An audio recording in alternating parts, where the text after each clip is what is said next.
السلام علیکم، بسم اللہ الرحمن الرحیم۔ اب میرے پاس بہت ساری خواتین آتی ہیں جو کہ کمپلین کرتی ہیں جی کہ میرا ہاتھ سو جاتا ہے، اور خاص کر جب میں رات سونے لگتی ہوں، تھوڑی سی نیند آتی ہے تو ایک دم سے میری آنکھ کھل جاتی ہے کہ جس میں میرا ہاتھ سویا ہوتا ہے، اور زیادہ تر یہ خواتین کی کمپلین ہے۔ اس کی بہت ساری وجوہات ہوتی ہیں، لیکن میں ایک خصوصی وجہ کا ذکر کروں گا۔ ہوتا یہ ہے کہ جب وہ سوتی ہیں تو وہ کہتی ہیں کہ ایک دم سونے سے جب آنکھ کھلتی ہے تو میں اس کو جھٹکتی ہوں، ہلاتی ہوں، تو وہ تھوڑی دیر کے لیے ٹھیک ہو جاتی ہے۔ اور اگر آپ تھوڑا سا اس کو انکوائر کریں، پوچھیں، تو وہ بتائیں گی کہ میری یہ انگوٹھا، یہ انگلی، یہ مڈل والی انگلی اور یہ جو چھوٹی رنگ فنگر ہے، اس کی آدھی یہ سن ہوتی ہے۔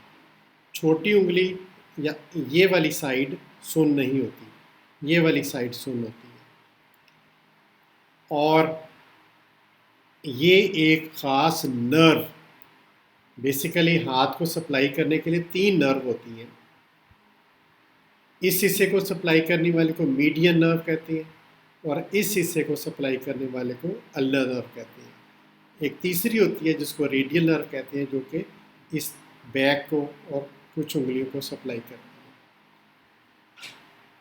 تو یہ جو بنیادی طور پہ ہاتھ کا سونا ہے، یہ ایک پوائنٹ آتا ہے جس کو یہ کلائی میں یہاں سے یہ نرو گزرتی ہے، میڈین نرو جو گزرتی ہے، تو اس میڈین نرو کا دباؤ، کمپریشن ہوتی ہے، جس کی وجہ سے وہ ہاتھ، یہ 3 انگلیاں اور یہ چوتھی جو آدھی انگلی ہے، سن ہو جاتی ہے۔